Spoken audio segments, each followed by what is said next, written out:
Yes, guys. So last time we have started with unit 2. So वही same हम लोग यहाँ से स्टार्ट करेंगे. I'll just share that screen with you. So this is our unit 2. Last time only this we have started with unit 2 and उसमें I think जो भी मैंने कुछ explain किया था वो आप सबको clear है. I can assume that at least. और थोड़ा कुछ हम देख लेंगे जो भी हम लोग लास्ट टाइम पढ़ रहे थे. मेरा पीडीएफ मैंने शेयर किया है, विजिबल है ना सबको PDF? Yes yes sir. Okay. So देखो यहाँ पे हम लोग के पास यूनिट 2 में chapter 4 we have started with, जहाँ पे कोई एक प्रोजेक्ट अगर सिलेक्ट करना है तो सिलेक्शन अप्रोचेस क्या होने चाहिए, वो सिलेक्शन अप्रोचेस हम लोग यहाँ पे बता रहे हैं. सो अगर आप देखेंगे this part concern with choosing right approach for a particular project, जहाँ पे हम लोगों ने देखा था कि आपका टेक्निकली प्रोजेक्ट जो है वो कौन से टाइप का है. जैसे हम लोगों ने एक्सप्लेन किया था कि जो एक बैंकिंग सॉफ्टवेयर है that is totally different from एक गेमिंग सॉफ्टवेयर, और उसमें भी हम लोग जब डेवलपमेंट करते हैं तो कौन से टूल्स हम लोगों को हेल्प करेंगे. और साथ में अगर हम लोग देखते हैं कि हम लोग के पास डेवलपर टीम्स कैसा है, इन हाउस डेवलपमेंट कितना लेवल तक पॉसिबल है, कौन से हम लोग के सप्लायर्स है जो ये काम कर सकते हैं, कौन से सप्लायर्स है जिनके ऊपर हम लोग ट्रस्ट नहीं कर सकते, तो हम लोगों ने देखे थे. अब हम लोगों ने यहाँ पे देखा भी था कि अगर हम लोग को एक सॉफ्टवेयर रिक्वायर्ड है हम लोगों के इंस्टीट्यूशन या ऑर्गेनाइजेशन के लिए, तो वो जो सॉफ्टवेयर है वो हम लोग खुद से इन हाउस डेवलप करेंगे, खुद से बनाएंगे, आधा खुद से बना के आधा आउटसोर्स करेंगे, या पूरा ही आउटसोर्स करके उसी कोई एक सप्लायर के पास से ही हम लोग पूरा बाई कर लेंगे. तो ये पॉइंट्स के ऊपर भी हम लोग कैसे फोकस करते हैं वो भी हम लोगों ने देखा था. अब यहाँ पे से हम लोगों ने उसके बाद देखा था we have some advantages. So क्या बोला है यहाँ पे, we might be getting some cheaper suppliers, can spread development cost over a large number of customers. Software already exist, तो जो अगर ऑलरेडी कोई एग्जिस्टेड सॉफ्टवेयर है तो can be trial by potential customers, no delay in software being developed. ये भी हम लोगों ने देखा था कि जब अगर हम लोगों के पास ऑफ द शेल्फ एक कोई एडवांटेजेस है, जैसे कोई सप्लायर्स है जो आपको कम कॉस्ट में ये सारी चीज़ें दे सकते हैं, तो कहाँ कहाँ पे आपके क्या क्या बेनिफिट्स होंगे वो हम लोग यहाँ पे सीख रहे हैं. सो यहाँ पे अगर आप देखेंगे कि सम पॉसिबल डिसएडवांटेज क्या रहेंगे, तो customer will have some application as everyone else. तो अगर कोई एक स्टैंडर्ड सॉफ्टवेयर, कोई एक बहुत अच्छा सप्लायर है जो सबको सॉफ्टवेयर्स डिस्ट्रीब्यूट करते हैं और उन्हीं के पास से अगर हम लोग भी ले रहे हैं, तो उसका डिसएडवांटेज क्या रहेगा कि जैसे बाकी आपके कॉम्पिटिटर्स है उन्होंने भी उसी के पास से सॉफ्टवेयर लिया है, आपने भी उसी के पास से सॉफ्टवेयर लिया है, तो इसका डिसएडवांटेज क्या होगा कि जब आप मार्केट में उतरेंगे तो आप और आपके कॉम्पिटिटर के बीच में सॉफ्टवेयर पर्सपेक्टिव कोई डिफरेंस ही नहीं है, तो आपको कोई कॉम्पिटिटिव एडवांटेज नहीं मिल रहा है कंपेयर टू योर राइवल्स या योर अपोनेंट्स. तो इसके लिए हम लोग यहाँ पे देखते हैं कि हम लोग एक कस्टमाइज सॉफ्टवेयर पे अगर फोकस कर पाए जिससे हम लोग का एक कॉम्पिटिटिव एडवांटेज हो सकता है हम लोगों के जो हम लोग के राइवल्स है उनके सामने. नाउ कोई एक सप्लायर के पास से ही मैं पूरा सॉफ्टवेयर ले रहा हूँ, वही मेंटेन कर रहा है, सब कुछ काम वही कर रहा है, तो इसका डिसएडवांटेज क्या रहेगा कि हम लोग उसके ऊपर बहुत ज़्यादा डिपेंड कर रहे हैं. तो अगर गलती से भी अगर कभी उसने सपोज कि उसने अगर ऐसा किया कि हम लोगों को वो बता नहीं रहा है कि आपको ये कुछ चीज़ें अपडेट्स रिक्वायर्ड है, आपको कोई बग्स आ रहा है, वो आपको प्रॉपर सपोर्ट नहीं दे रहा है, तो अब आपके पास कोई दूसरा जब तक वो आपके एरर्स या बग्स सॉल्व नहीं करता है आप और कहीं जा ही नहीं सकते हो.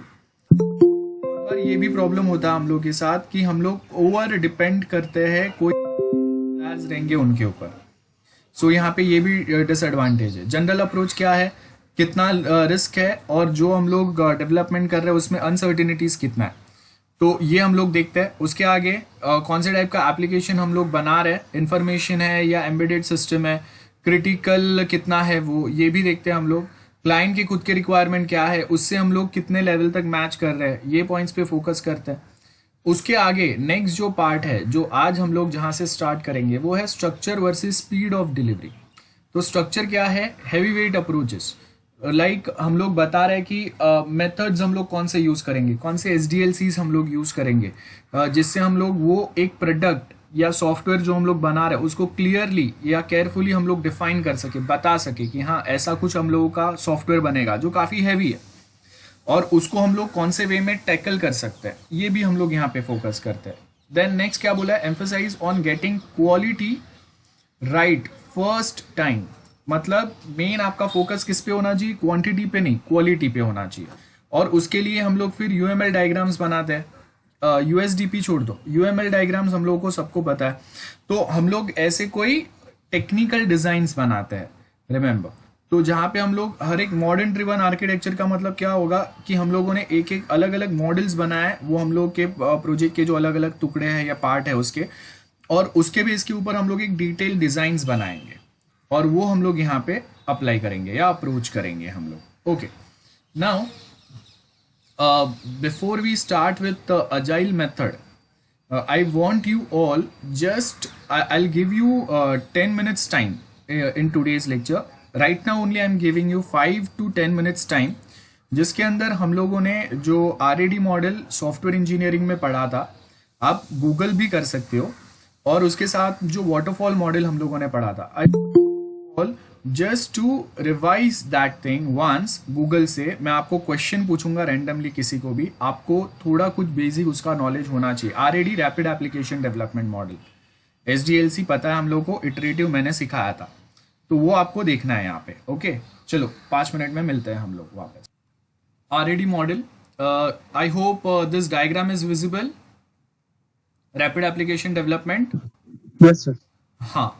सो यहाँ पे अगर हम देखेंगे तो बेसिकली हो क्या रहा है, एक ट्रेडिशनल अप्रोच है। जैसे हम लोग अगर बात करते हैं सॉफ्टवेयर डेवलपमेंट का, जो हम लोग वाटरफॉल मॉडल की बात करते हैं, तो वाटरफॉल मॉडल में क्या हो रहा है और यहाँ पे डिफरेंस क्या है, अगर वो हम लोग देखें तो यहाँ पे अगर आप देखेंगे ना, ट्रेडिशनल डेवलपमेंट में हम लोग क्या बोल रहे हैं, एक प्लान एनालाइज किया, डिजाइन बिल्ड टेस्ट किया, बराबर है। अब जब अगर हम लोग, ओके आपका स्क्रीन फ्लिकर हो रहा है? नो सर, खाली वो हाईलाइटिंग फ्लिकर हो रहा है। Okay okay. सो यहाँ पे अगर आप देखेंगे कि हम लोगों ने, एक सेकेंड,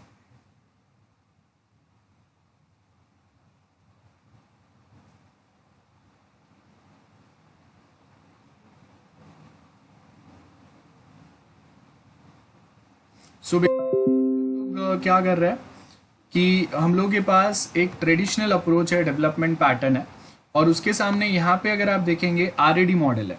तो RAD मॉडल के अंदर क्या हो रहा है, ये पूरा जो प्रोसेस है ना, इसको हम लोगों ने कंप्रेस कर दिया है, और वो कंप्रेशन के साथ में फिर हम लोग फाइनली उसका 1 बाय 1 चीज़ों को हम लोग डिप्लॉय करेंगे। अब रैपिड डेवलपमेंट कैसे होता है, कोई चीज़ अगर मुझे कंप्रेस करना है वो कैसे होगा, तो उसके अलग अलग वे होते हैं। हर एक कंपनी अपने वे में ये जो RAD मॉडल है उसको और कस्टमाइज करके यूज़ करता है। सो यहाँ पे अगर आप देखेंगे जो RAD मॉडल है, क्या क्या लिखा है, usable software created at faster speed with the involvement of user for every development stage. तो यूजर को हम लोग ऐड कर रहे हैं, तो हर एक स्टेज में हम लोग उसको ऐड करते जाएंगे, तो कहीं पे भी हम लोग के पास पहले तो कंफ्यूजन नहीं रहेगा कि क्या बनाना है हम लोगों को, कैसे बनाना है, क्योंकि यूजर हम लोग के साथ, टेक्निकल यूजर हम लोग के साथ है, और वो टेक्निकल यूजर को अपने सॉफ्टवेयर के बारे में इनफ नॉलेज है, तो वो हम लोगों को गाइड कर सकता है, वो हम लोग को बता सकता है कि हाँ ये कुछ ऐसे चीज़ है, यहाँ पे कुछ ऐसे चीज़ है, तो उसको हम लोग ऐसे वे में वर्क करेंगे। Miniature form of spiral model, spiral model समझते हैं हम लोग, जहाँ पे एक कोई पॉइंट से हम लोग चालू करते हैं, वापस वहीं पे आते हैं हम लोग कंटिन्यूअसली। तो यहाँ पे भी जो कंप्रेशन पार्ट मैंने जो आपको बताया, ये एक स्पाइरल अप्रोच टाइप फॉलो होता है रैड के अंदर, RAD के अंदर। स्पाइरल अप्रोच क्या होता है, एक बार देख लेता है। स्पाइरल मॉडल,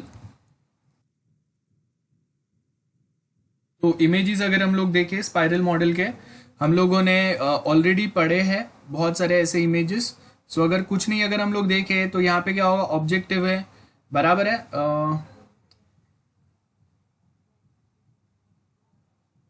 हाँ, दिस वन।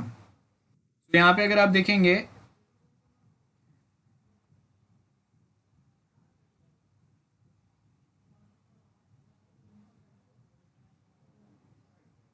सो बेसिकली यहाँ पे क्या हो रहा है, स्पाइरल मॉडल है। स्पाइरल मॉडल में अंदर से हम लोग रिक्वायरमेंट गैदरिंग स्टार्ट करते हैं, उसके आगे फिर हम लोग आएंगे, रिस्क एनालिसिस होगा, सिस्टम रिक्वायरमेंट होंगे, डिजाइन्स बनेंगे, फर्स्ट बिल्ड बनेगा, फर्स्ट टाइम जो आपने एक पार्ट बनाया उसके ऊपर फिर वापस कुछ इवेल्युएशन होगा, वापस उसका सब्सिक्वेंट रिक्वायरमेंट हम लोग ढूंढेंगे, वापस उसके ऊपर आगे और डिजाइनिंग होगा, फिर वापस उसका सेकेंड पार्ट बिल्ड होगा, फिर वापस उसको इवेल्युएट करेंगे। तो ये जो साइकिल है ये चलते जाता है, मतलब हर एक मॉड्यूल के बाद हम लोग उसको एनालाइज करते हैं, टेस्ट करते हैं, और वापस अगर हम लोगों को कुछ चेंजेस मिलते हैं, उसमें कुछ मिस्टेक्स मिलते हैं, तो वापस हम लोग उसके ऊपर कंटिन्यूअस वर्क करते हैं, ट्राई करते हैं कि और हम लोग उसको बेटर कैसे बनाए। तो यहाँ पे अगर आप देखेंगे ना कि वो स्पाइरल का मिनिएचर पार्ट आपको यहाँ पे रेड के अंदर मिलता है, ये जो कंप्रेशन वाला पार्ट है, तो ये आप समझ लो कि ये स्पाइरल के जैसे चलता है कि एक चीज को हम लोगों ने बिल्ड किया, टेस्ट किया, वापस अगर उसमें कुछ प्रॉब्लम है तो वापस हम लोग उसके ऊपर वर्क करेंगे और उसको बेटर बनाने के लिए। तो ऐसे ऐसे करके हम लोग क्या करते हैं, छोटे छोटे आपके सॉफ्टवेयर के जो पार्ट है ना उसको हम लोग ये वे में बनाने का ट्राई करते हैं। और जब हम लोग बनाते हैं ना तो यहाँ पे आपको एक वर्ड याद रखना है, टाइम बॉक्स्ड मॉडल हम लोग फॉलो करते हैं, मतलब स्ट्रिक्टली टाइमलाइन फॉलो करना। अगर मैंने बोला है कि 1 महीने के अंदर मुझे अगर प्रोजेक्ट कंप्लीट करना है, दैट मीन्स वो 1 मंथ के अंदर कंप्लीट होना ही चाहिए। इट शुड नॉट हैपन कि हम लोग ट्राई कर रहे हैं और वो बहुत ज़्यादा टाइम लगा रहा है और हम लोग आराम से उसको आगे आगे धकेलते जा रहे हैं, ऐसा नहीं होगा। अगर 1 मंथ बोला है तो 1 मंथ के अंदर वो कंप्लीट होना ही चाहिए, उससे ज़्यादा डिले नहीं चलेगा। आपको कुछ भी करके आपको एक्सपीरियंस डेवलपर्स लाने पड़ेंगे, वो एक्सपीरियंस डेवलपर्स को आप ला के रखो जो आपको और बेटर वे में हेल्प कर सके, ये आप कर सकते हो। तो कैसे भी करके आपको टाइम मैनर में वो स्पेसिफाइड टाइम के अंदर आपको डिलीवर करना है। उसके साथ में एक वर्किंग प्रोटोटाइप बनाना है। प्रोटोटाइप मतलब एक डमी बनाना है। तो कंपोनेंट ऑफ फंक्शंस जो भी रहेंगे आपके, जो भी कंपोनेंट्स है, कंपोनेंट्स मतलब जो भी आपके पार्ट है प्रोजेक्ट के, उसके फंक्शंस आपको टाइम बॉक्स मैनर में डिलीवर करने हैं। और उसके साथ में आप जब तक पूरा मॉडल नहीं बनाते तब तक आपको एक प्रोटोटाइप तो बना के रखना पड़ेगा जिसको आप आगे आगे फॉलो करते जाओगे कि हाँ ऐसा कुछ हम लोगों का सिस्टम लग सकता है। तो वो जो पार्ट है ना कि आप कैसे वे में आप ये चीज़ों को असेंबल करेंगे, एक डमी मॉडल बनाएंगे, वो सब अगेन आरएडी में आता है। प्रोटोटाइप बनाने का बेनिफिट ये होगा कि आपके पास एक प्रोटोटाइप है, एक डमी है, उसी को देख देख के आपको ओरिजिनल मॉडल बनाना है, तो आपका काम और सिंपल हो गया। दूसरी बात, जब अगर हम लोग यहाँ पे अगर आप देखेंगे वैलिडेशन एंड टेक्निकल रिस्क बहुत स्टार्टिंग में ही हम लोग समझ लेते हैं, और उसके साथ में अगर कहीं पे भी अगर कस्टमर साइड से उसके रिक्वायरमेंट्स में चेंजेस आते हैं तो हम लोग ऐसे एक विंडो हमेशा ओपन रखते हैं जहाँ पे इमीडिएटली हम लोग वो चेंजेस को अडॉप्ट कर सके, वो चेंजेस को अप्लाई कर सके अपने सिस्टम पे। तो यहाँ पे वही बोला है, early validation of technical risk and rapid response to changing customer requirement. तो ये हम लोगों का अगेन दूसरा एक पार्ट होगा जहाँ पे हम लोग ये देखते हैं कि कितना जल्दी हम लोग वो रिक्वायरमेंट्स को अडॉप्ट कर सकते हैं, कितना जल्दी हम लोग वो रिक्वायरमेंट्स के साथ डील कर सकते हैं। और जितना जल्दी हम लोग वो रिक्वायरमेंट के साथ डील करेंगे उतना आपको जो डेवलपमेंट के लिए टाइम है वो उतना एक्स्ट्रा मिल जाएगा। So I hope this is clear to everyone.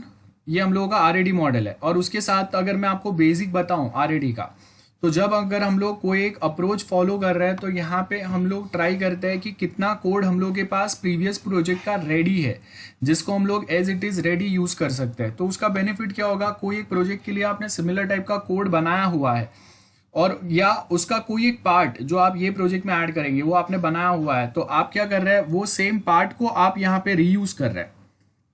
आप पूरा स्टार्ट से कोडिंग नहीं कर रहे किसी में भी, आप क्या कर रहे हैं, जितना रिक्वायर्ड है उतने के ऊपर आप फोकस कर रहे हैं।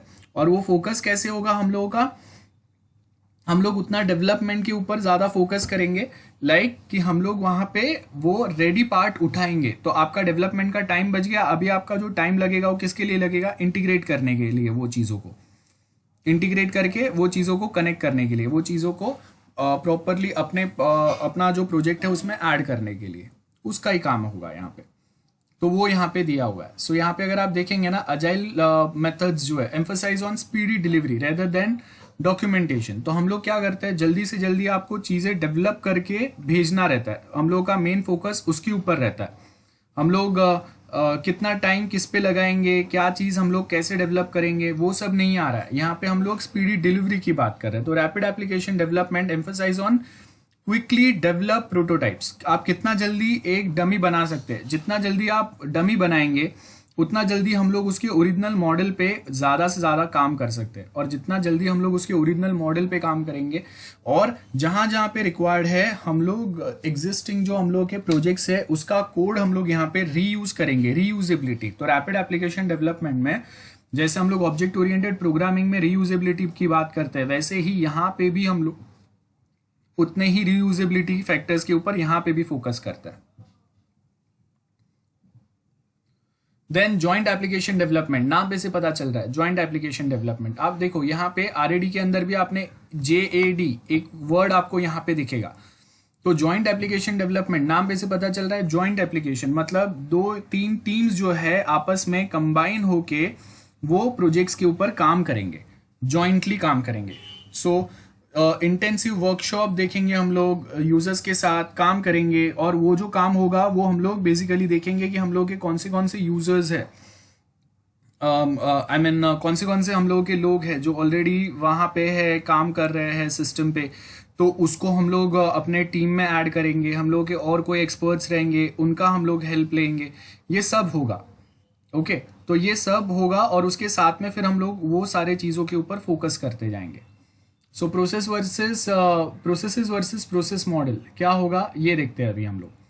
Joint application development, more than एक या दो टीम या 3 टीम वो साथ में कोई एक प्रोजेक्ट पे, कोई एक एप्लीकेशन पे काम करेंगे, that is joint application development. अभी इसमें ये भी हो सकता है कि कोई स्पेसिफिक टीम्स जो है वो सिर्फ डेटाबेस पे फोकस करे, कोई टीम्स जो है वो और कोई फैक्टर्स पे फोकस करे, कोई टीम और कोई दूसरे फैक्टर्स पे फोकस करे, ये ऐसे हो सकता है, अलग अलग पैटर्न्स हो सकते हैं उसके। सो प्रोसेसेस वर्सेस प्रोसेस मॉडल में क्या बोला है, start from the Inception stage. Inception मतलब जहाँ से स्टार्ट हुआ है वो, बराबर है। तो वहाँ पे सीरीज ऑफ ट्रांसफॉर्मेशन उसके ऊपर अप्लाई होगा। मतलब स्टार्टिंग में हम लोगों ने सोचा था ऐसा कोई प्रोजेक्ट हम लोग बनाएंगे, उसके अंदर वापस हम लोगों ने कुछ ट्रांसफॉर्मेशंस अप्लाई किए जहाँ पे हम लोगों ने चेंजेस लाए एग्जिस्टिंग सिस्टम में। फिर उसके बाद क्या बोला है, unit until it is fully developed and realise to the customer. और उसके आगे नेक्स्ट क्या होगा, इट्स अ लाइफ साइकिल और डेवलपमेंट प्रोसेस। ये सेम प्रोसेस चलते रहेगा, जैसे सॉफ्टवेयर डेवलपमेंट लाइफ साइकिल का हम लोग देखते हैं ना, वाटर जो हम लोग का वाटर मॉडल रहता है उसमें भी हम लोग देखते हैं कि एक सेम पैटर्न घूम घूम के वो सेम चलते रहता है, और वो ट्राई करता है आपके प्रोसेस को, आपके सॉफ्टवेयर को और बेटर से बेटर बनाने का, वो यहाँ पे होगा।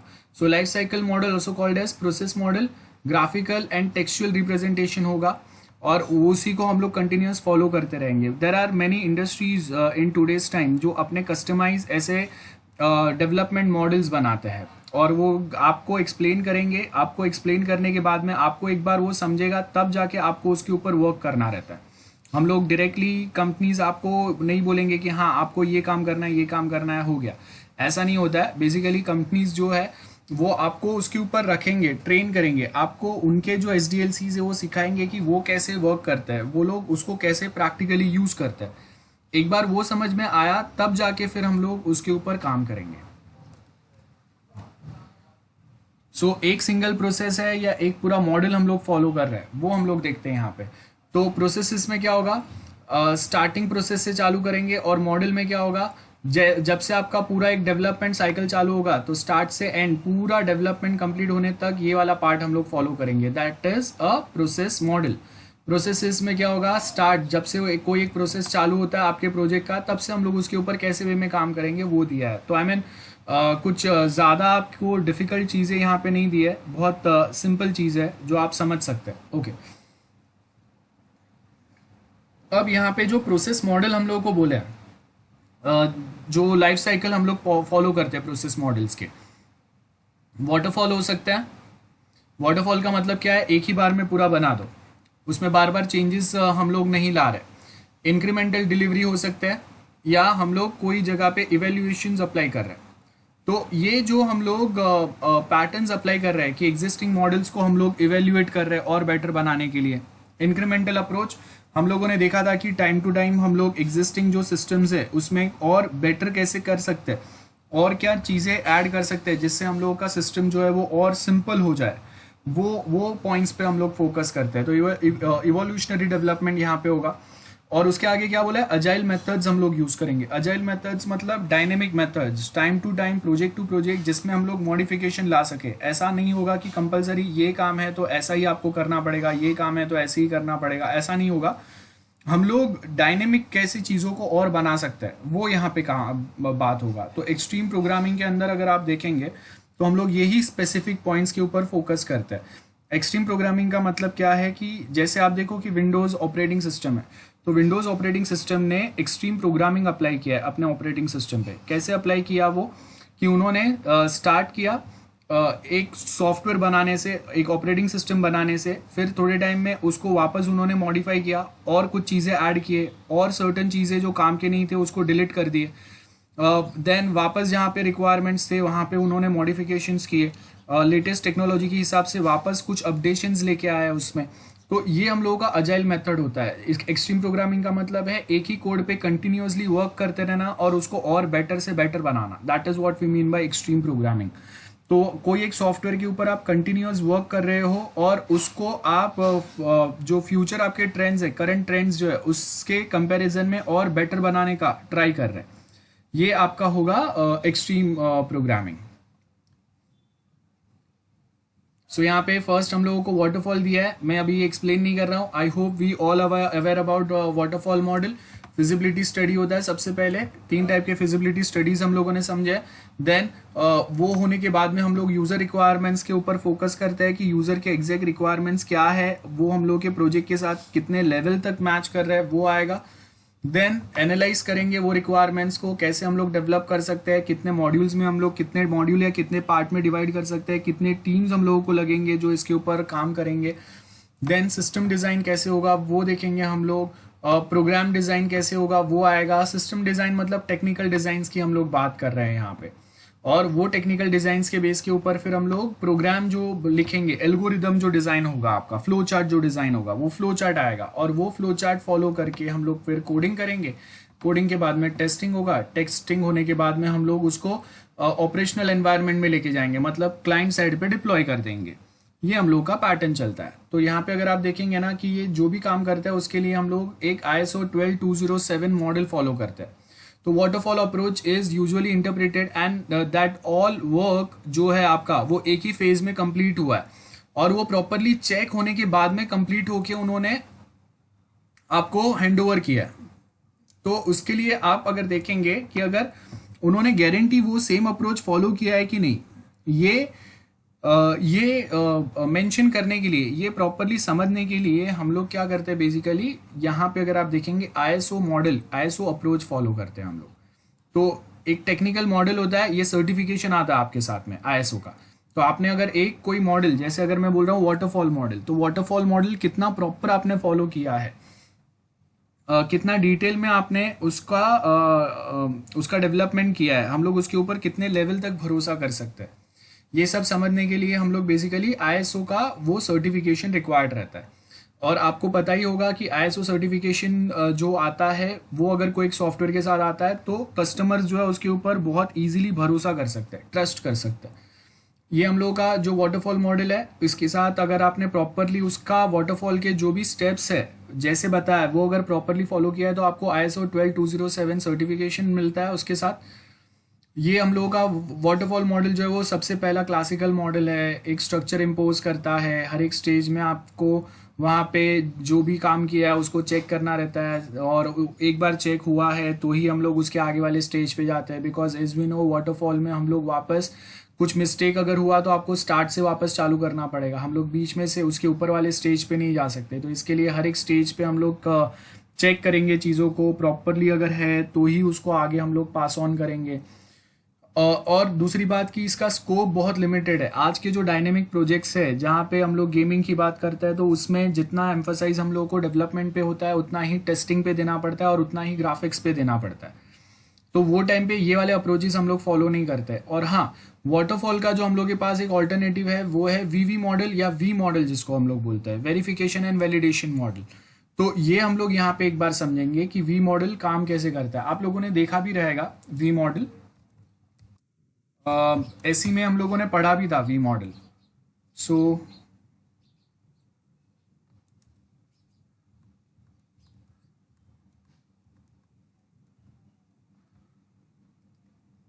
एक बार हम लोग डायग्राम से समझ लेते हैं।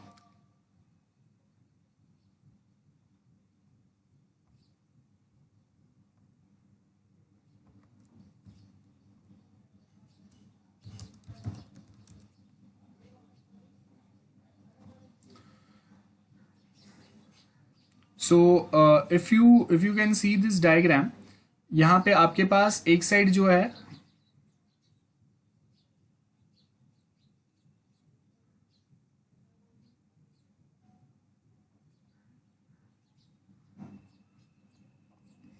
On one side we have developer life cycle, एक साइड हम लोग के पास टेस्टर लाइफ साइकिल है।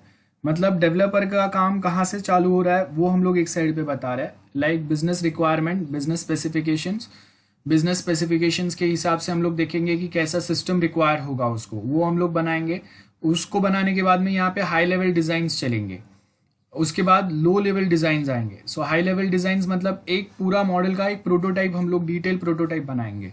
लो लेवल डिजाइन मतलब जो पूरा एक बड़ा सा प्रोटोटाइप बना है उसमें अभी हम लोग अपना जो प्रोजेक्ट है उसको और छोटे पार्ट्स में डिवाइड करेंगे, छोटे पार्ट्स में। लाइक यहाँ पे मैंने अभी उसको मॉड्यूल बाय मॉड्यूल डिवाइड किया, और मॉड्यूल बाय मॉड्यूल डिवाइड करने के बाद में हर एक मॉड्यूल का वापस डिटेल डिजाइन वो सब यहाँ लो लेवल पे आएगा। ये होने के बाद में कोडिंग करेंगे। लो लेवल डिजाइन मतलब आपका जो सॉफ्टवेयर है उसके छोटे छोटे मॉड्यूल्स या उसके छोटे यूनिट्स। तो ये जो छोटे छोटे पार्ट्स आप प्रोजेक्ट के बनाएंगे या यूनिट्स आप जो बनाएंगे या मॉड्यूल्स जो आप बनाएंगे उसके ऊपर यूनिट टेस्टिंग अप्लाई होगा। देन जब आप हाई लेवल डिजाइन पे जाएंगे मतलब क्या हो गया कि ये जो भी आपने यूनिट्स बनाया उसको हम लोग अभी कंबाइन करके हम लोग का प्रोटोटाइप से वेरीफाई करेंगे। तो जितने आपने यूनिट्स बनाया उसको कंबाइन करके आपके जो 4-5 यूनिट्स साथ में काम कर रहे हैं क्या, ये हम लोग देखेंगे। मतलब आपका प्रोटोटाइप के से वो कितना मैच कर रहा है साथ में, वो देखते जाएंगे।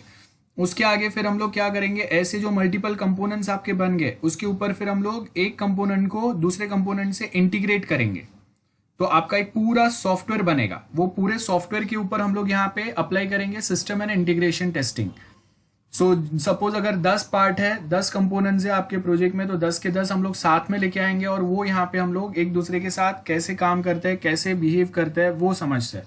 वो आपका हो गया इंटीग्रेशन। और लास्ट में ये आपने जो भी बनाया था वो कस्टमर की बिजनेस रिक्वायरमेंट से मैच हो रहा है कि नहीं, ये देखते हैं हम लोग। और वो अगर मैच हो रहा है तो कस्टमर जो है वो कितना रेडी है, वो कितना अग्री है कि आपने जो भी बनाया है वो करेंटली उनके जो सिस्टम्स चल रहे हैं उनसे प्रॉपरली मैच कर रहा है, ये हो रहा है कि नहीं, वो हम लोग देखते हैं। तो that is what we mean by acceptance testing, कि यूजर जो है वो कितना फ्लेक्सिबल है, कि एग्जिस्टिंग जो वो सॉफ्टवेयर या टेक्नोलॉजी यूज कर रहा था उससे आपका सॉफ्टवेयर बेटर है और ज्यादा यूजर फ्रेंडली है, उसका काम और सिंपल कर रहा है, कम टाइम में वो ज्यादा काम अगर कर पा रहा है, ये अगर सब काम हो रहा है तो यूजर आपका सॉफ्टवेयर को एक्सेप्ट कर लेगा। That is what we mean by acceptance testing.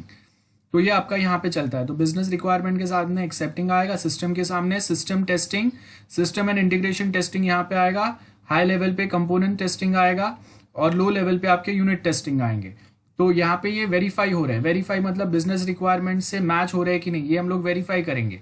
और जो भी कुछ चीज आपने कोड किया है वो बिजनेस रिक्वायरमेंट से मैच हो रहा है कि नहीं, ऐसा नहीं होना चाहिए बिजनेस रिक्वायरमेंट अलग थे और आपने जो फाइनल आउटपुट दिया वो अलग है। तो यहाँ पे हम लोग वैलिडेट करेंगे। वेरिफिकेशन एंड वैलिडेशन फर्क ये है, यहाँ पे बनाने के पहले हम लोग अज्यूम कर रहे हैं, वैलिडेशन मतलब बनाने के बाद में इवेल्युएशन हो रहा है।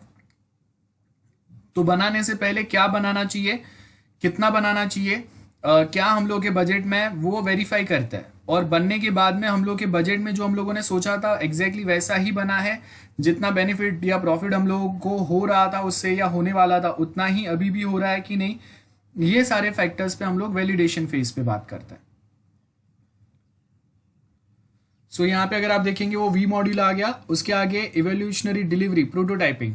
प्रोटोटाइपिंग बहुत सिंपल होता है। प्रोटोटाइपिंग मतलब जैसे अगर हम लोग कोई एक बिल्डर के ऑफिस में जाता है, तो अगर वो कोई नया एक प्रोजेक्ट या बिल्डिंग बनाने वाला है तो उसके पहले वो क्या करता है, उसका एक प्रोटोटाइप, उसका एक डमी मॉडल वहां पे बना के रखते हैं, जिससे हम लोग को पता चलेगा कि जब पूरा बिल्डिंग बन जाएगा तो उसके बाद वो एग्जैक्टली बिल्डिंग दिखेगा कैसे। तो एग्जैक्टली सिमिलर वे यहाँ पे भी हम लोग वही काम करते हैं कि अगर हम लोगों ने भी एक प्रोटोटाइप बना के रखा है कि फाइनली आपका पूरा सॉफ्टवेयर जब बन जाएगा तो वो सॉफ्टवेयर कैसे दिखेगा, उसका एक यहाँ पे डमी मॉडल बना के रखते हैं, तो वो आपका प्रोटोटाइपिंग बोलते हैं उसको। सो यहाँ पे अगर आप देखेंगे प्रोटोटाइपिंग,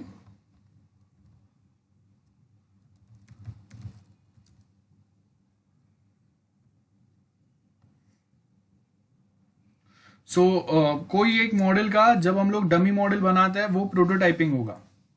सो इनिशियल रिक्वायरमेंट्स क्या है, उसको डिजाइन किया हम लोगों ने, उसका एक डमी बनाया, डमी को लेके जाके हम लोगों ने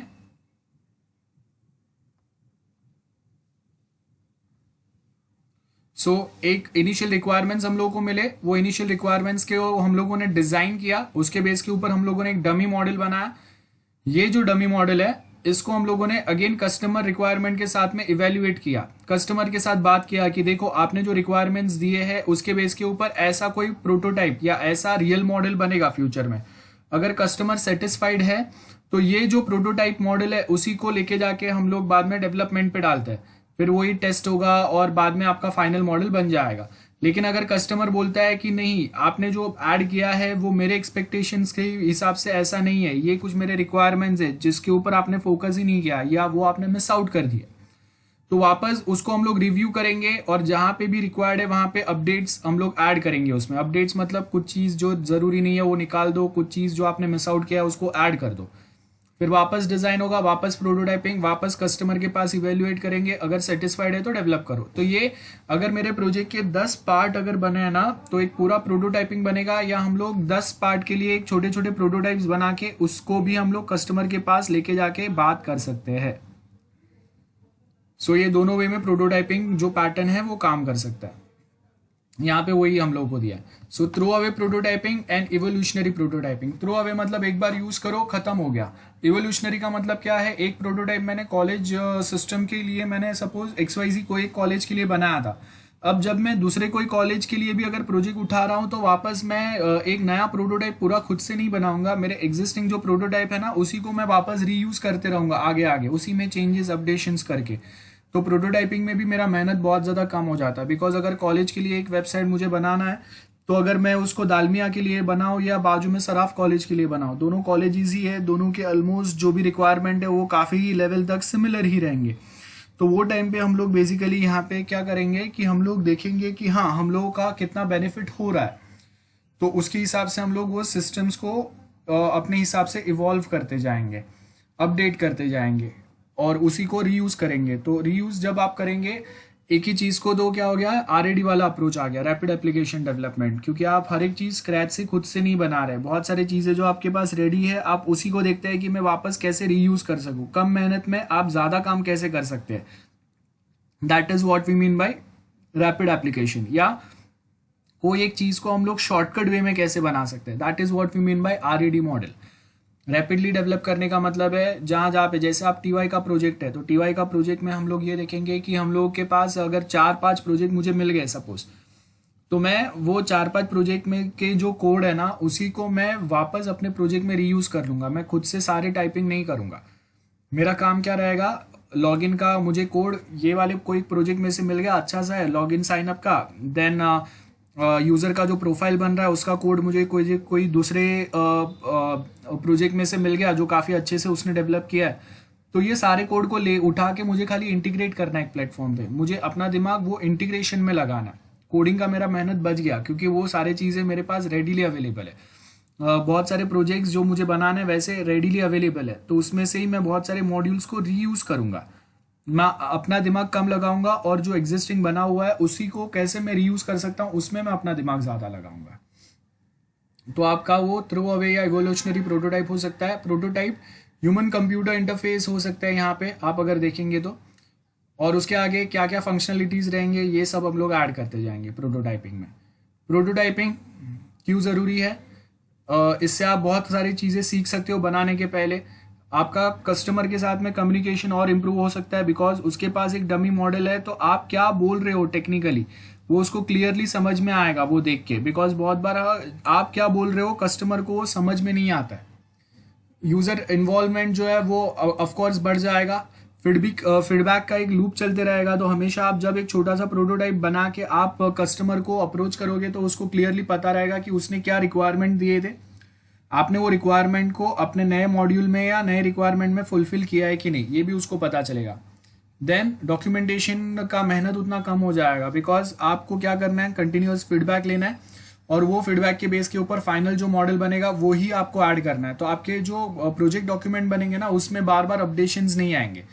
प्रोटोटाइप में चेंजेस कर दिए, उसी में सब कुछ कर दिया और फाइनली आप जो डेवलप कर रहे हो उसी को आप डॉक्यूमेंट में बनाएंगे, तो एक फाइनल डॉक्यूमेंट ही आपका बनेगा, बार बार उसमें चेंजेस नहीं होते रहेंगे। मेंटेनेंस का काम भी इसमें कम हो जाता है, क्योंकि एक बार आपने बहुत ध्यान से उसको एक डमी मॉडल देख देख के बनाया है, कस्टमर से बहुत बार आपने फीडबैक ले लेके बनाया है, तो आपके जो भी चेंजेस है वो डायरेक्टली लाइव जा सकते हैं। तो आपका जो मेंटेनेंस कॉस्ट है वो भी कम हो गया, क्योंकि अभी आपको उसमें ज़्यादा बग्स नहीं मिलेंगे, ज़्यादा एग्जिस्टिंग प्रोजेक्ट में नए कोई रिक्वायरमेंट्स आपके जल्दी से नहीं आएंगे। तो आपका एक्सपेक्टेड रिजल्ट कैसे आ सकता है एक प्रोजेक्ट बनाने के लिए, वो भी यहाँ से प्रोटोटाइपिंग से हम लोग देख सकते हैं। डमी मॉडल प्रोटोटाइपिंग, ये उसका पूरा एक्सप्लेनेशन दिया है। डिसएडवांटेज क्या हो सकता है, अब डिसएडवांटेज समझो प्रोटोटाइपिंग के कि मैंने सपोज दालमिया कॉलेज के लिए एक वेबसाइट एक प्रोजेक्ट बनाया था, और वो प्रोजेक्ट चालू करने के पहले मैंने उसका एक प्रोटोटाइप बनाया था। अब जब मैं सराफ कॉलेज के पास अगर जाता हूँ उनका कॉलेज का प्रोजेक्ट बनाने के लिए, तो मैंने क्या किया, जो दालमिया का जो प्रोजेक्ट था ना उसका जो डमी था वो सेम डमी मैंने सराफ में भी बताया कि आपका कॉलेज का जो प्रोजेक्ट बनेगा वो ऐसा कुछ दिख सकता है। अब बहुत बार क्या हुआ होता है, दालमिया कॉलेज को जितने फंक्शंस की रिक्वायरमेंट थी उसके हिसाब से मैंने प्रोटोटाइप बनाया था, और सराफ के रिक्वायरमेंट्स उससे कम है, लेकिन जो मैंने प्रोटोटाइप बताया सराफ कॉलेज में उसमें कुछ एक्स्ट्रा फंक्शंस थे। तो अब कस्टमर के रिक्वायरमेंट्स क्या हो गए कि उसने देखा कि ओके प्रोटोटाइप में ये सारी चीज़ें हैं, मतलब फाइनली आप जो उसको प्रोजेक्ट डिलीवर करेंगे भले उसमें वो चीज़ें उसको रिक्वायर्ड है या नहीं है, लेकिन फिर भी उसने अज्यूम कर लिया कि हाँ वो सारी चीज़ें वहाँ पे रहेंगे। ये उसका ड्रॉबैक हो गया। तो ये बहुत ज़्यादा मिसगाइड करता है कभी कभी कि आप हर एक प्रोजेक्ट के लिए अलग से अपना प्रोटोटाइप नहीं बना सकते, उतना टाइम आप वेस्ट नहीं कर सकते, उतने एफर्ट्स आप नहीं डाल सकते, बहुत ज़्यादा टाइम कंज्यूमिंग चीज़ रहता है। तो आपने कोई एक प्रोजेक्ट का प्रोटोटाइप कोई दूसरे प्रोजेक्ट में बताया, तो उसमें कुछ एक्स्ट्रा चीज़ें अगर रहेंगे ना तो कस्टमर अज्यूम करेगा कि ओके ये एक्स्ट्रा चीज़ें मेरे प्रोजेक्ट में भी आएगा, भले उसको रिक्वायर्ड है नहीं है, वो ये नहीं समझता है कि उसको उसका रिक्वायरमेंट नहीं है, वो उसको लगेगा कि आप प्रोटोटाइप बताने के बाद में एक्चुअल प्रोजेक्ट में कॉस्ट कटिंग कर रहे हैं आप कम फंक्शंस ऐड करके। तो ये कभी कभी मिसअंडरस्टैंडिंग हो जाता है कि एग्जैक्ट हम लोग देखते हैं कि ओके मेरा प्रोजेक्ट ये है तो एक्चुअल प्रोजेक्ट ये प्रोटोटाइप है, तो एक्चुअल प्रोजेक्ट भी एग्जैक्टली ऐसा ही दिखना चाहिए। तो वो कभी कभी एक्सपेक्टेशंस जो है वो मिसमैच हो जाता है। तो अगर आप प्रोटोटाइप बता रहे हैं तो अगर वैसा ही अगर लाइव प्रोजेक्ट बनने वाला है तो ही वैसा प्रोटोटाइप बताओ, अगर नहीं बनने वाला है तो आप प्रोटोटाइप में से जो चीज़ें वो कस्टमर के लिए काम के नहीं है उसको पहले से बता दो कि आपका जो लाइव प्रोजेक्ट बनेगा उसमें ये सारी चीज़ें नहीं रहेंगे। ओके, उसके आगे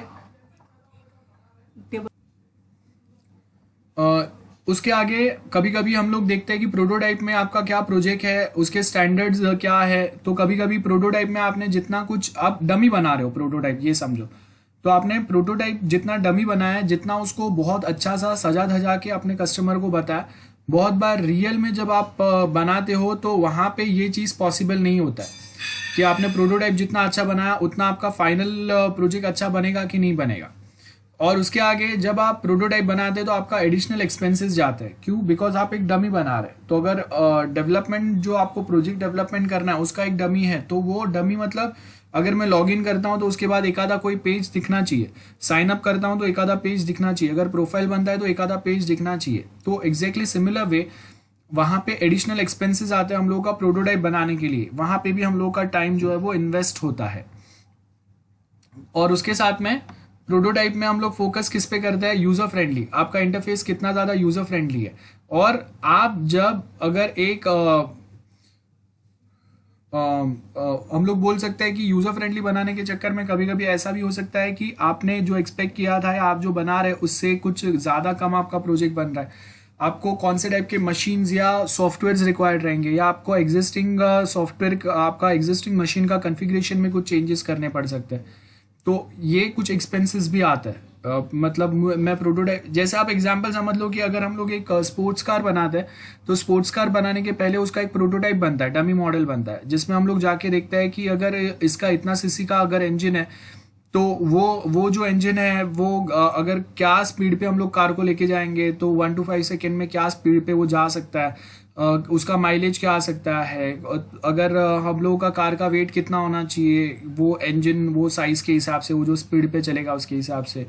तो रियल कार बनाने के पहले हम लोग उसका वो प्रोटोटाइप चेक कर सकते हैं, एक सॉफ्टवेयर के थ्रू हम लोग टेस्ट कर सकते हैं कि अगर ऐसा ही अगर हम लोगों ने रियल कार बनाया तो वो क्या माइलेज दे सकता है, कितने स्पीड पे चल सकता है। Then other way of categorising prototyping क्या होगा, ऑर्गेनाइजेशनल प्रोटोटाइप होता है। तो यहाँ पे अगर आप देखेंगे हार्डवेयर सॉफ्टवेयर क्या क्या लगेगा उसके भी प्रोटोटाइप्स हम लोग यहाँ पे एक्सपेरिमेंटल बेसिस पे देख सकते हैं।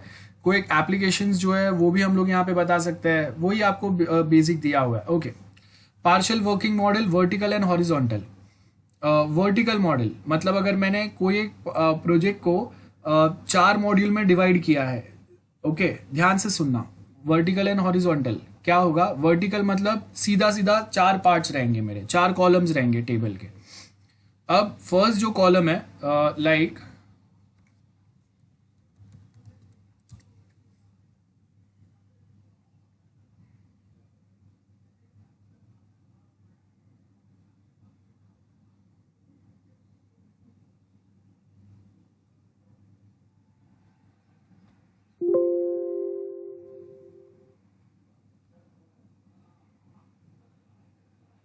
This is our college project, ये स्टूडेंट मॉड्यूल है, ये प्रोफेसर मॉड्यूल है, ये प्रिंसिपल मॉड्यूल है, और ये ऑफिस स्टाफ है। This is horizontal module 1।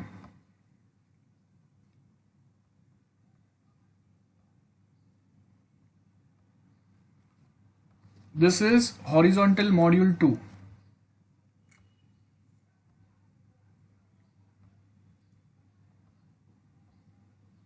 Then this is third one.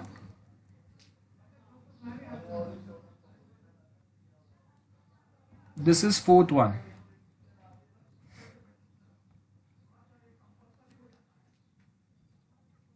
So vertical part में हम लोग देखते हैं कि ये फर्स्ट पार्ट है, तो ये फर्स्ट पार्ट आपका कैसे वर्क कर रहा है इंडिविजुअली देखेंगे। देन ये सेकेंड वर्टिकल पार्ट है, वो कैसे वर्क कर रहा है, वो कैसे डेवलप होगा, उसमें क्या क्या चीजें रिक्वायर्ड है, थर्ड एंड फोर्थ। और हॉरिजॉन्टल में हम लोग क्या देखेंगे, एक कुछ फंक्शन हम लोगों ने स्टूडेंट में डाला जो प्रोफेसर से इंटरैक्ट कर सकता है, प्रोफेसर प्रिंसिपल से इंटरैक्ट कर सकता है, और प्रिंसिपल ऑफिस स्टाफ से इंटरैक्ट कर सकते हैं। तो ये जो पार्ट है ना पूरा, ये हम लोगों का होगा, ये पूरा जो पार्ट है हम लोगों का, ये वाला पार्ट होगा हॉरिजॉन्टल, जहां पे हम लोग कोई एक स्पेसिफिक फंक्शंस अलग से डिफाइन कर रहे हैं। आई hope this is clear everyone. This is horizontal part. तो चारों मॉड्यूल्स जो है उसका कुछ कंबाइन चीजें हम लोगों ने यहाँ पे बताया। हर एक मॉड्यूल का इंडिविजुअल कुछ चीजें हम लोग देख रहे हैं, वो आपका वर्टिकल पार्ट हो गया 1 2 3 एंड 4। एंड हॉरिजॉन्टल में क्या होगा, कोई एक मॉड्यूल जो है सपोज उसके साथ ऑफिस स्टाफ काम कर सकता है, स्टूडेंट का एडमिशन चेक कर सकते हैं, ऑफिस स्टाफ प्रिंसिपल के सैलरीज कर सकते हैं, और जो प्रोफेसर्स है वो प्रिंसिपल के साथ इंटरैक्ट कर सकते हैं कॉलेज स्पेसिफिक कुछ डिस्कशन के लिए। तो ये आपका हॉरिजॉन्टल एंड वर्टिकल का डिफरेंस होगा। तो पार्शियल वर्किंग मॉड्यूल्स जहां पे हम लोग वर्टिकल एंड हॉरिजॉन्टल देखते हैं, तो वर्टिकल में इंडिविजुअल मॉड्यूल्स के बारे में बात करते हैं, हॉरिजॉन्टल में आपका थ्रू आउट सम स्पेसिफिक अगर आपके मॉड्यूल्स है वो आपस में कैसे एक दूसरे के साथ कम्युनिकेट करेंगे, वो पॉइंट्स पे हम लोग फोकस करते हैं। So I hope this is clear to everyone. Next we have is incremental delivery. So you have 2 minutes time. आप में से कोई भी एक ये वाला पार्ट जो है इंक्रीमेंटल पार्ट, इंक्रीमेंटल डिलीवरी या इंक्रीमेंटल एसडीएलसी, आप मुझे एक्सप्लेन करेंगे. You have 2 minutes time. Okay, so I hope diagram discuss कर लिया सबने. कौन एक्सप्लेन करेगा?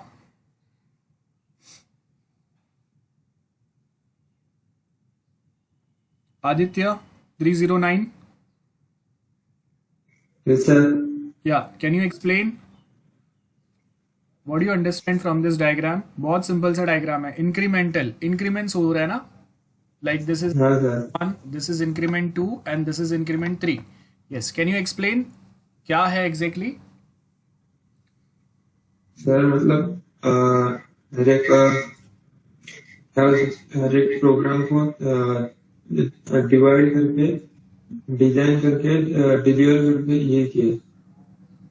हाँ, तो ये काम क्यों कर रहे हैं हम लोग? ये इंक्रीमेंटल अप्रोच क्या कर रहा है बेसिकली? ये डायग्राम पे से क्या समझ में आ रहा है? हाँ, ये पहले में डिजाइन बिल्ड इंस्टॉल इवेल्युएट हुआ, वापस डिजाइन बिल्ड इंस्टॉल इवेल्युएट हुआ, वापस हो रहा है. तो मतलब ये क्यों कर रहे हैं हम लोग? क्या रीजन क्या है ये अप्रोच फॉलो करने का? ये डायग्राम में ऐसे क्यों बताया है हम लोगों ने? सर मतलब अगर मतलब अगर कुछ ये सर हाँ बोलो बोलो. अगर ये आ सकता है कोई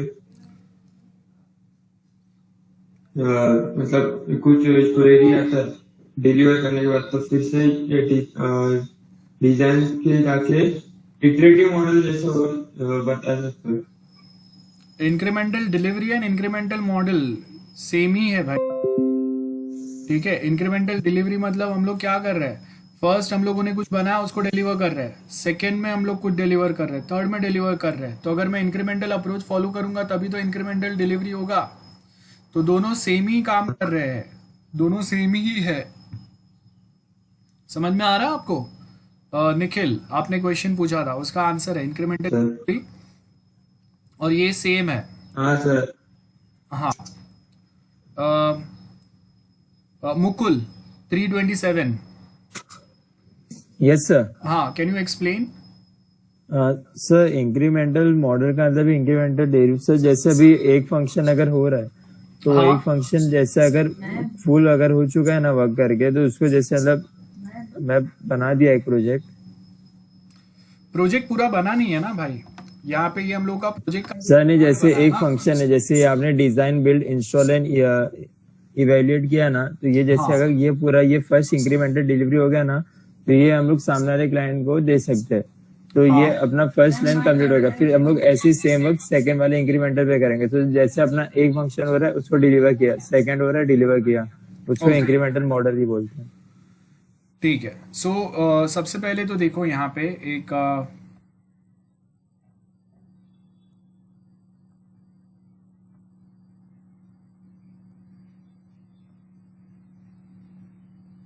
ये वाला अप्रोच जहाँ पे हम लोगों ने एक स्टूडेंट मॉड्यूल बनाया, एक प्रोफेसर मॉड्यूल है, एक प्रिंसिपल मॉड्यूल है और एक ऑफिस स्टाफ है. ऐसे 4 मॉड्यूल्स हम लोगों ने बनाए.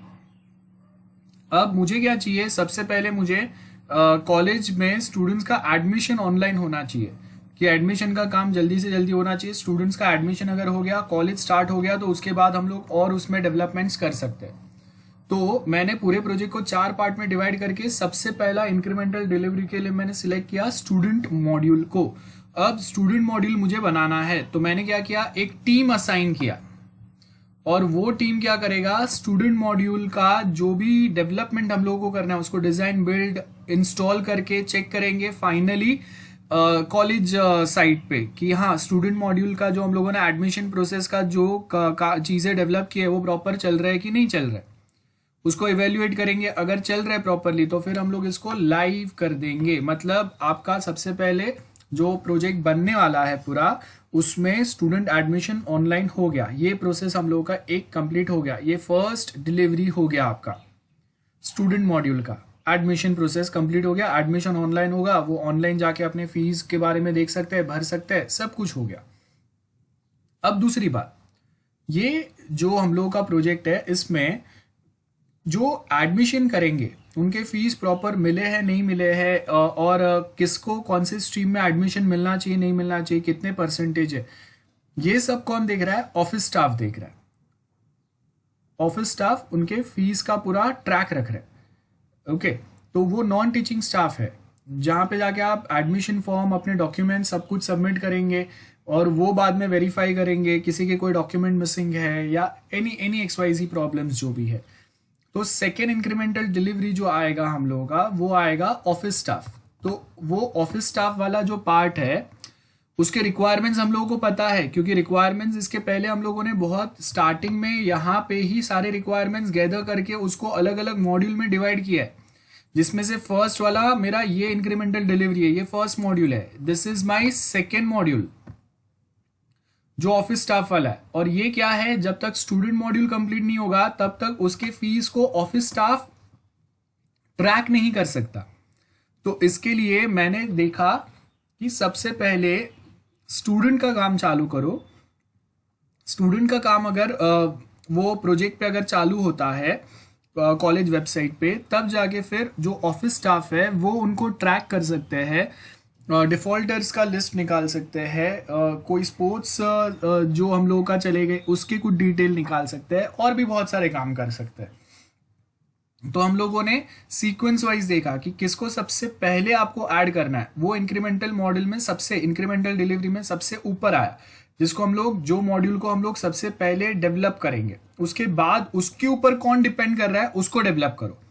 और ऑफिस स्टाफ और जो स्टूडेंट है, ये दोनों के ऊपर कौन डिपेंड कर रहा है? Teaching staff. So third module जो मैं डिलीवर करूंगा वो अभी प्रोफेसर्स वाला रहेगा। प्रिंसिपल तो लास्ट में सब मॉनिटर कर रहे हैं, तो उसको तो हम लोग लास्ट में डिलीवर करेंगे। सो ये आपका इंक्रीमेंटल अप्रोच हो गया। आपको अपने प्रोजेक्ट में डिफाइन करना है कि सबसे इंपॉर्टेंट पार्ट किसका काम सबसे पहले चालू होना चाहिए, किसका काम अगर बाद में चालू होता है तो चलेगा, और उसके बेस के ऊपर फिर हम लोग यहाँ पे अपने डिलीवरीज करते जाएंगे। So I hope this is clear to everyone.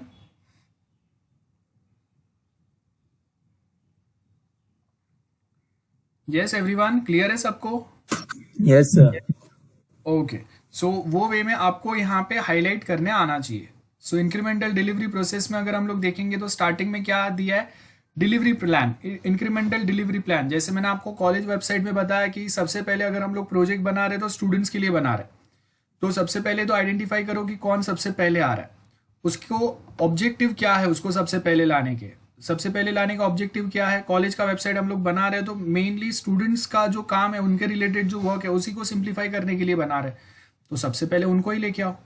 Then create open technology plan कि कौन से जगह पे क्या क्या चीज़ें हम लोग यूज़ कर सकते हैं, कौन सा हम लोगों को सबसे सिंपल वे में हेल्प करेगा, कहाँ पे फास्टर डेवलपमेंट हो सकता है।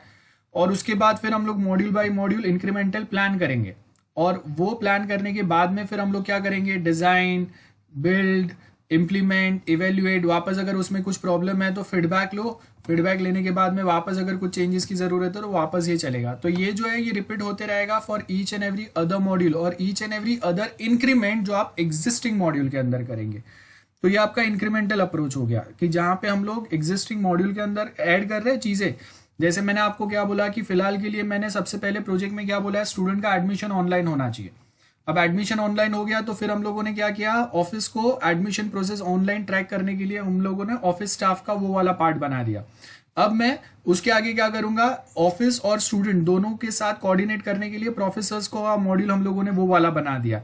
अब ये सब तीनों सब साथ में काम कर रहे हैं तो फिर मैं क्या करूंगा, मार्क्स वाला स्टूडेंट रिजल्ट वाला जो पोर्टल है वो फिर स्टूडेंट मॉड्यूल में इंक्रीमेंट करूंगा। इंक्रीमेंट मतलब एग्जिस्टिंग कुछ चीज बना था उसके ऊपर अभी हम लोगों ने और सर्टन न्यू फंक्शंस ऐड कर दिए, और उसको रिजल्ट को प्रॉपरली ट्रैक करने के लिए या रिजल्ट्स ऐड या अपडेट करने के लिए अभी फिर मैं ऑफिस स्टाफ के अंदर भी वो कैपेबिलिटी ऐड करूंगा कि ऑफिस स्टाफ जाके स्टूडेंट्स का रिजल्ट को ऐड, अपडेट, डिलीट, मॉडिफाई कर सकते हैं।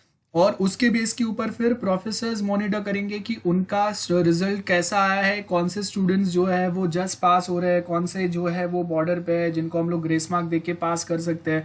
रिजल्ट अगर ऊपर नीचे आया तो उसके रीजंस क्या है, उसको हम लोग और बेटर कैसे बना सकते हैं। ये सारे ट्रैकिंग रिपोर्ट्स जो है वो फिर हम लोग प्रोफेसर वाले पार्ट में मॉड्यूल में इंक्रीमेंट करेंगे।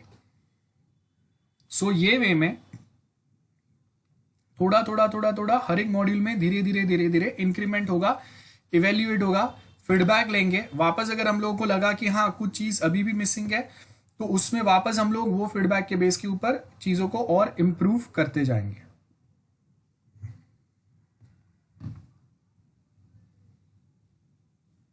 सो ये पैटर्न में आपका काम चलता है।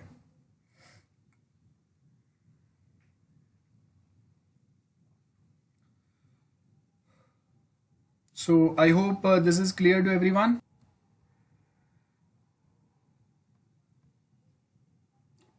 So यहाँ पे दिए हुए इंक्रीमेंटल अप्रोच के what are the benefits, it is given here.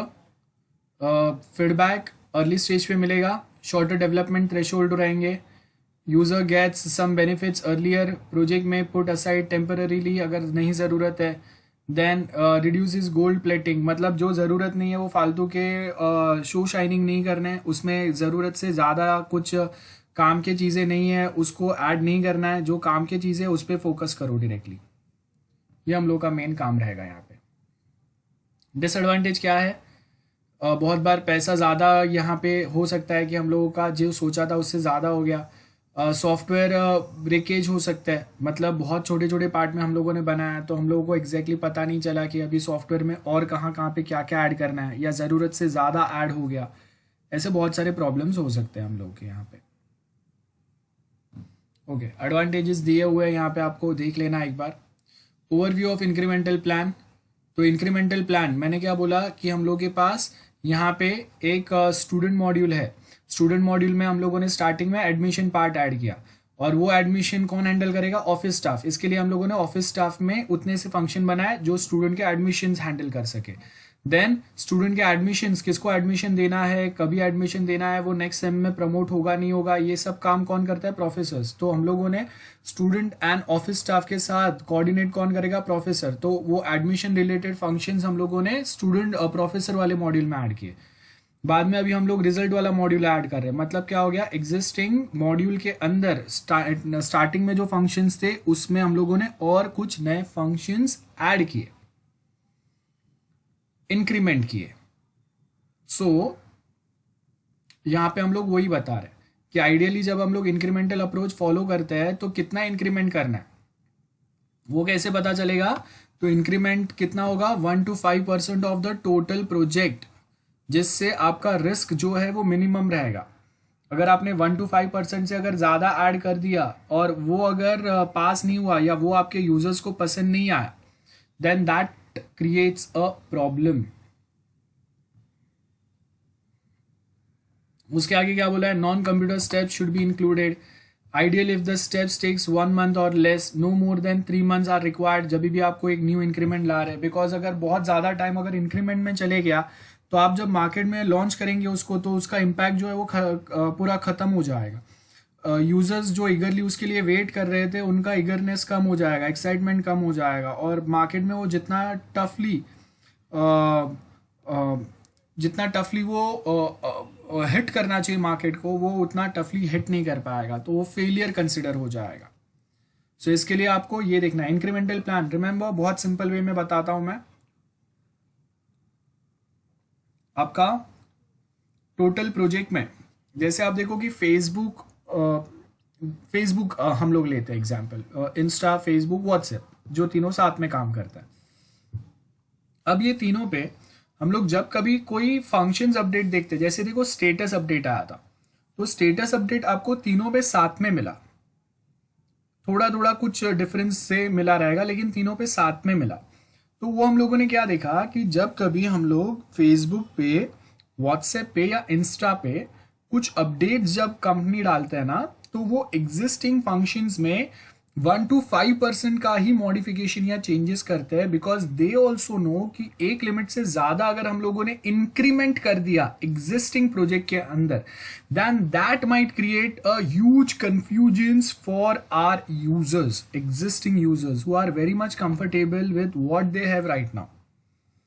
So you can't just directly put them in situation like okay, कल मैंने जब देखा था तो इतना ही ऐसा कुछ चल रहा था इंस्टा या Facebook, suddenly today when I open updated it and suddenly look and feel has changed and they have added so many new functions. I am not at all aware about what we can do with such functions, and I cannot easily memorize it as well ki okay why they have added this functions and what is the actual purpose of those functions. So that's why what we supposed to do, we only supposed to add few things 1 to 5%, जिससे customers या clients को ऐसा ना लगे कि बहुत ज़्यादा changes हुए and they continuously get the excitement.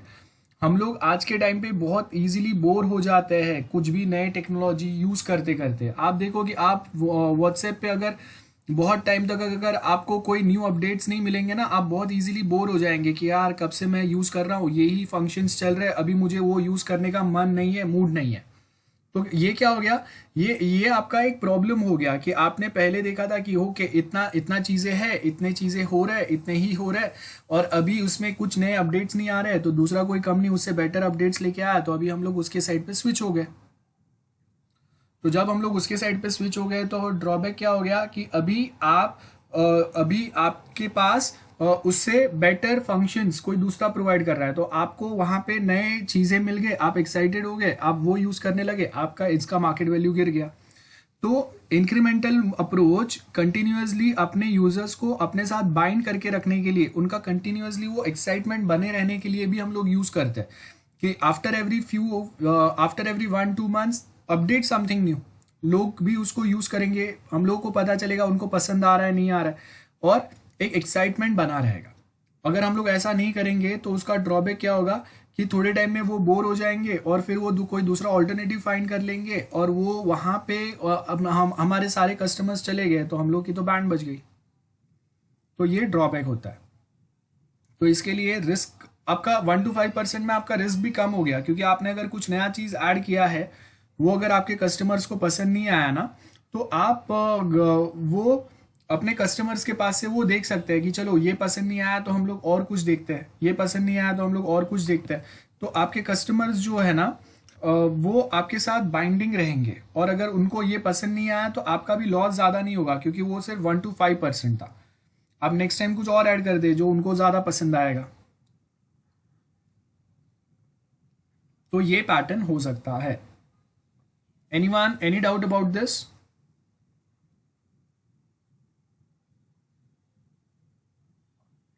Yes.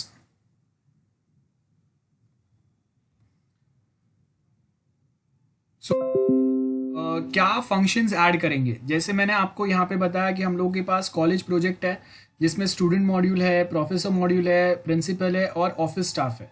तो उसमें से पहले कौन से मॉड्यूल में क्या चीज़ ऐड करना है, उसके ऊपर कौन सा दूसरा मॉड्यूल डिपेंडेंट है तो उसमें क्या चीज़ ऐड करना है, और ये दोनों बनने के बाद में कौन सा तीसरा मॉड्यूल बनेगा, दैट इज प्रोफेसर मॉड्यूल, जो ये दोनों का हेल्प लेके अपना काम करेगा.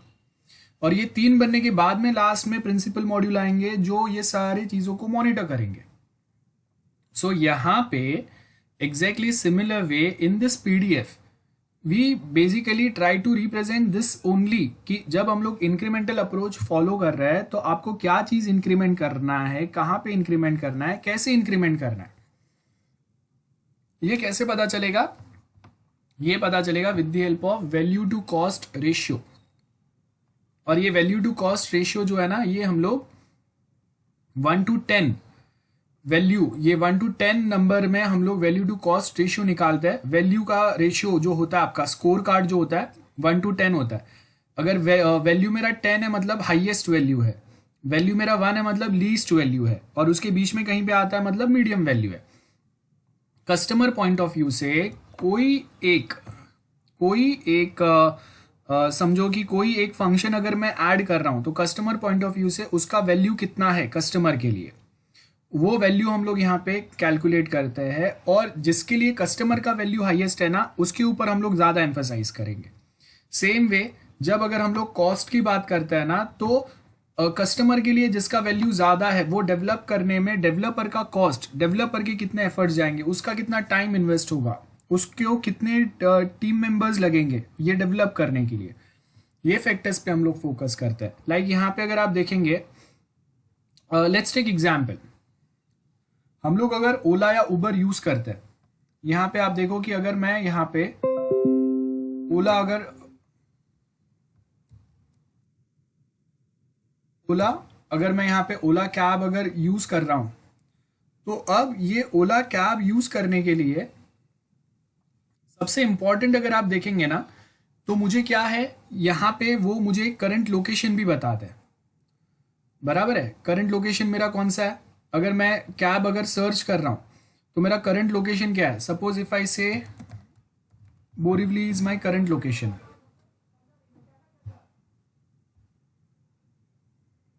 ड्रॉप कहां पे करना है, तो सपोज मैं बोल रहा हूं अंधेरी ड्रॉप चाहिए मुझे। नाउ सर्च कैब, तो सर्च कैब में यहां पे अगर आप देखेंगे तो आपको यहाँ पे अलग अलग चीजें आ रहे हैं, बराबर है। आउट स्टेशन अगर जाना है तो वहां पे क्या हो सकते हैं, रेंटल्स कितने हो सकते हैं।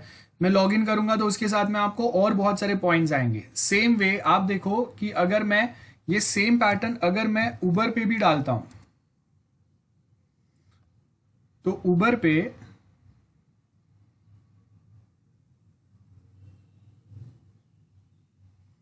अगेन आपको क्या क्या आ गया, राइड करना है आपको या होटल्स रिक्वायर्ड है, बराबर है। राइड पिकअप लोकेशन क्या होना चाहिए आपका, सपोज ऐसे बोरिवली होना चाहिए। ड्रॉप लोकेशन अंधेरी होना चाहिए।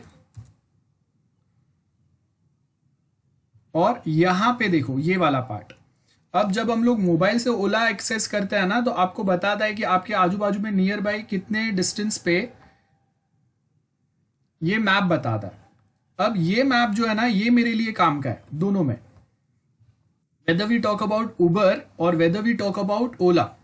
सो ये जो मैप है ना, तो ये मैप से मुझे पता चलता है कि अगर मैं कहीं पे अगर मेरा राइड बुक करता हूं तो वो कैसे जाएगा, कहां से जाएगा, कितना टाइम लगाएगा, कहां पे अगर ट्रैफिक है नहीं है।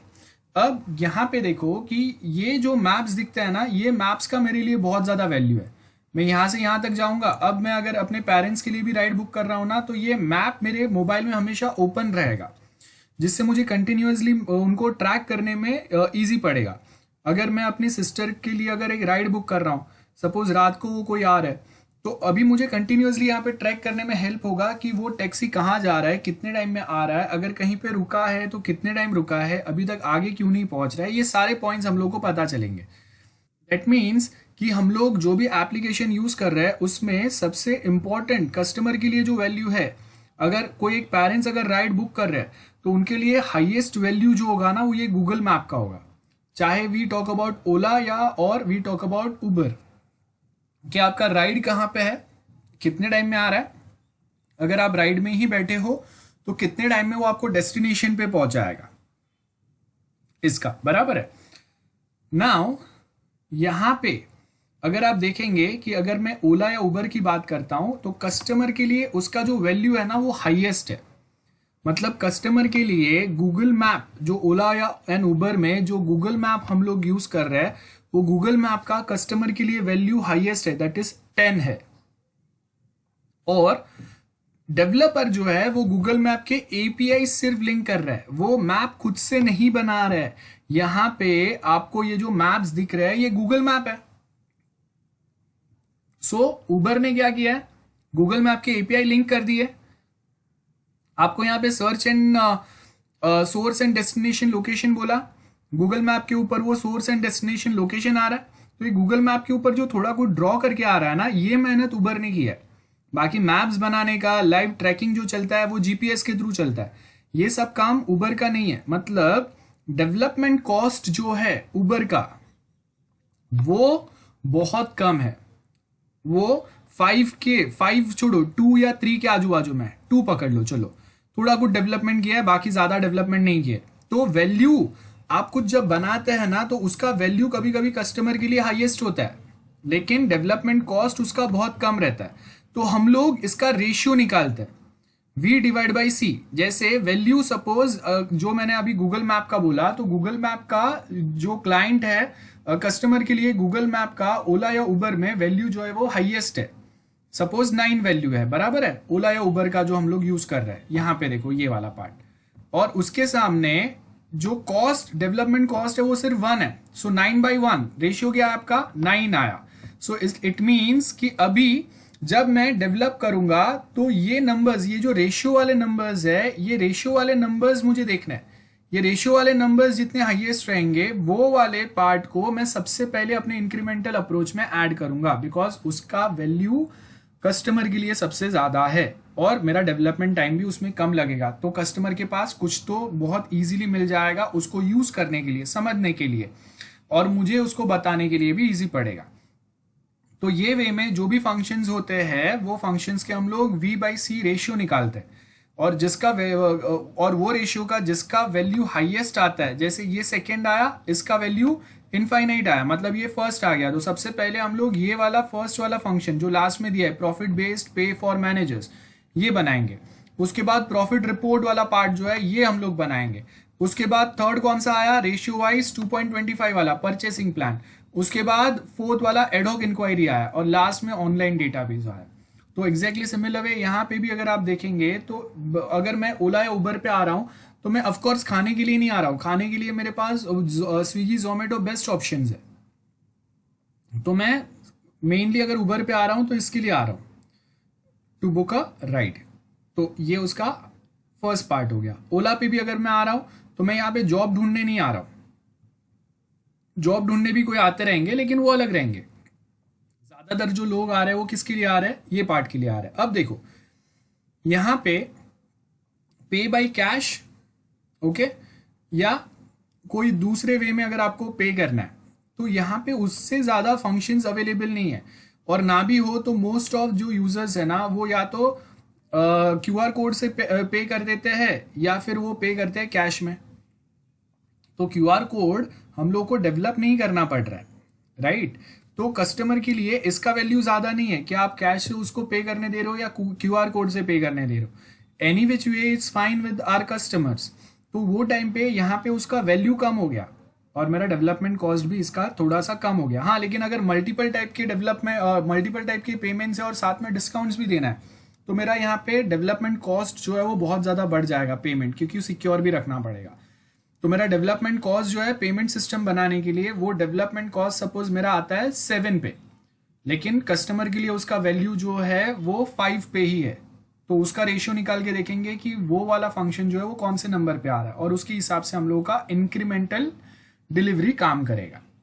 So this is the final part. यहां तक हम लोगों को पढ़ना था आज के लेक्चर में। इसके बाद वाला जो पार्ट है वो नेक्स्ट लेक्चर में स्टार्ट करेंगे। तो अभी मैं आपको नया पार्ट नहीं बता रहा हूं, यहां तक we are done for now. अगर कुछ डाउट्स है तो आप पूछो, else will end today's lecture here.